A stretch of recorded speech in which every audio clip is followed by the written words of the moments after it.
गुरु प्यारी साध संगत जी, धन कृपाल जी, जब भी हम किसी भिखारी को, किसी भिक्षुक को भिक्षा दें तो बड़ा सोच समझ कर दें। वही दें जो हम खुद खा सकते हैं, जो हम अपने लिए अच्छा समझते हैं, वही किसी भिक्षुक को दें। नहीं तो कुछ ऐसा भी हो सकता है जो हम सोच भी नहीं सकते। आइए जानते हैं इस वृतांत के साथ। एक बार एक आदमी जो अच्छी जगह पर नौकरी करता था, उस दिन उसकी छुट्टी थी, वो घर पर बैठा हुआ था।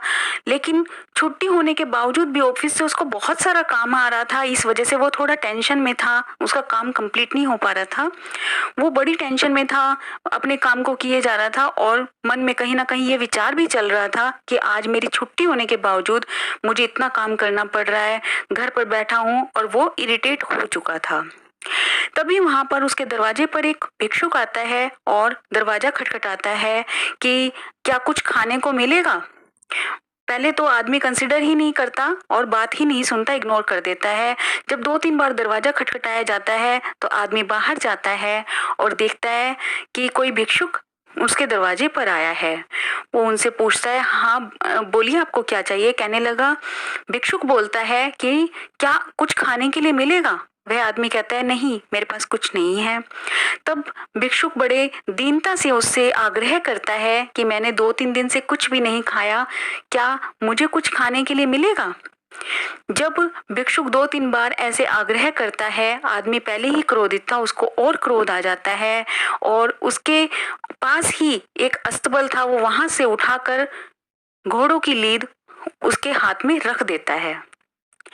अब वह भिक्षुक उस लीड को लेकर चला जाता है और उसके घर के पीछे डाल देता है और कहता है, भगवान तेरा भला करे। वह भिक्षुक तो चला जाता है। आदमी की जिंदगी ठीक ठाक गुजर रही होती है। कुछ समय पश्चात उसकी शादी भी हो जाती है, उसके बच्चे हो जाते हैं। लेकिन उसे कुछ ना कुछ अंदर से परेशानी होनी शुरू हो जाती है। उसका शरीर अपने आप को तंदुरुस्त महसूस नहीं करता। जब वह डॉक्टर्स की सलाह लेता है तो भी उसको कुछ समझ में नहीं आता। डॉक्टर्स कहते हैं कि तुम ठीक ठाक हो, तुम्हारे अंदर कोई बीमारी नहीं है।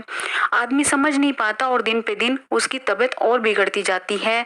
जब तबीयत और बिगड़ती है तो डॉक्टर्स के पास जाता है तो डॉक्टर्स उसका टेस्ट करवाते हैं, लेकिन टेस्ट भी बिल्कुल नॉर्मल आते हैं। यह देखकर पत्नी भी बड़ी अचंभित होती है, समझ नहीं आ रहा हुआ क्या है। तो पत्नी को एक दिन पता चलता है, जब वो अड़ोस पड़ोस में किसी से बात करती है तो पत्नी को पता चलता है कि पास ही में कोई महात्मा आए हुए हैं, बड़े पहुंचे हुए हैं, तुम एक बार उनके पास इनको ले जाओ। जब उस व्यक्ति को उन महात्मा के पास ले जाया जाता है तो उनसे कहा जाता है कि पता नहीं मेरे पति के ऊपर किसी ने ओपरा करा दिया, क्योंकि सबसे पहली थिंकिंग हमारे अंदर यही आती है कि ओपरा करा दिया। वो कहती है, पता नहीं किसने ओपरा करा दिया कि मेरे पति अच्छा खासा कमा रहे थे, अच्छे खासे थे, पता नहीं अचानक से क्या हुआ। टेस्ट भी नॉर्मल आ रहे हैं, अंदर भी कोई प्रॉब्लम नहीं है, पर ये हमेशा अपने आप को गिरा हुआ महसूस कर रहे हैं, इनको बहुत तकलीफ हो रही है। अब तो तकलीफ बढ़ती ही जा रही है, मैं परेशान हो चुकी हूँ, मेरे छोटे छोटे बच्चे हैं, मैं क्या करूँ। तो इस बात पर महात्मा उस व्यक्ति से पूछते हैं कि याद करो, क्या तुमने कुछ गलती की है। वह व्यक्ति कहता है, मुझे ऐसा कुछ याद नहीं आता। तो महात्मा की कुछ अंदर की दृष्टि खुली हुई थी। महात्मा ने उसमें देखकर उसको बताया कि क्या तुमने कभी किसी भिक्षुक को कुछ भिक्षा में ऐसा दिया था। व्यक्ति सोच में पड़ जाता है और कहने लगा, नहीं नहीं मुझे कुछ ऐसा याद नहीं आता। वह घर वापस आ जाता है और महात्मा को ढोंगी और लालची पता नहीं क्या कुछ बोलता है। जब रात में सो जाता है, सोचता रहता है, क्योंकि कुछ बातें हमारे माइंड पर अटैक कर जाती हैं। सोचता रहता है। कुछ समय के बाद उसे याद आता है कि हाँ, एक बार एक भिक्षुक आया था, ये तो बहुत समय पुरानी बात है, जब तो मेरी शादी भी नहीं हुई थी। तो वह अपनी पत्नी से कहता है कि हाँ, मुझे कुछ ऐसा याद आता है। ये बात सुनकर पत्नी का विश्वास थोड़ा और बढ़ जाता है और वो दोबारा उस महात्मा के पास अपने पति को लेकर जाती है और उनसे कहती है कि हाँ महात्मा जी, जैसा कि आपने कहा था, इन्होंने एक बार एक भिक्षुक से कुछ ऐसे दिया तो था। तो महात्मा जी पूछते हैं कि बेटा बताओ, तुमने क्या किया था। तब उस व्यक्ति ने कहा कि मुझे उस दिन ऑफिस का बहुत सारा काम मिला हुआ था, मैं बड़ी टेंशन में था और वो भिक्षुक बार बार आग्रह किया जा रहा था, मुझे कुछ समझ नहीं आया, गुस्सा ऑफिस वालों पे आ रहा था और निकल गया उस भिक्षुक के ऊपर। मैंने उसको अस्तबल से उठाकर घोड़ों की लीद दे दी।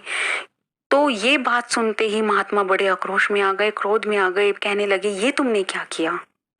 अरे हम शराबी हो, कबाबी हो, वो परमात्मा भी हमें कभी ऐसी चीजें नहीं देता। तुमने खाने के लिए किसी भिक्षुक को घोड़े की लीद दे दी।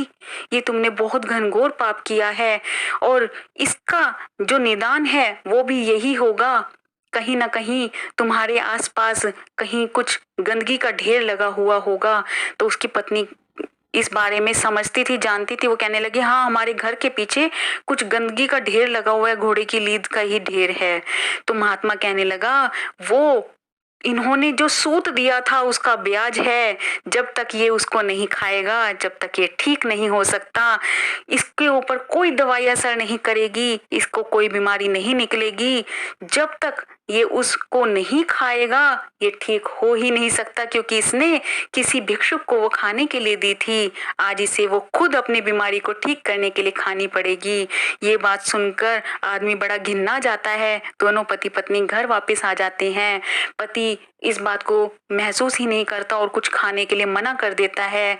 लेकिन जब उसके हाथ पैर बिल्कुल अंजर पंजर होने शुरू हो जाते हैं, घर का माहौल बिगड़ने लगता है, घर में पैसे की तंगी हो जाती है, तब वह औरत आदमी को वो लीद पीस कर उसको खिलाती है और उसको खाने के बाद उसको आराम आना शुरू हो जाता है। तो ये होती है, अगर हम किसी को कुछ भी देते हैं सोच समझ कर दें। क्या हम उसको खा सकते हैं? अगर हम खा सकते हैं तो ही हम किसी को दें। अगर ऐसा हम नहीं करते तो उसका हमें हर्जाना भुगतना पड़ता है। बीमारी किसी चीज से हमारी ठीक नहीं हो सकती जब तक हम उसी चीज को ना भुगत लें जो हमने किया है। इसलिए जो भी कार्य करें सोच समझ कर करें, अपनी नियति का ख्याल करें, हमें आगे वो भुगतना पड़ सकता है। अगर हम जानने के बाद भी ऐसे कार्य करते हैं तो हमें उसका पाप भी कई गुना बढ़कर लगता है। तो कृपया ऐसा कार्य ना करें। यदि आपको मेरी वीडियो अच्छी लगती है प्लीज लाइक कीजिए, शेयर कीजिए और चैनल को सब्सक्राइब जरूर कीजिए। शेयर ज्यादा से ज्यादा कीजिए ताकि सब तक अच्छी जानकारी पहुंच सके, सब लोग जानकार बन सके। Thank you.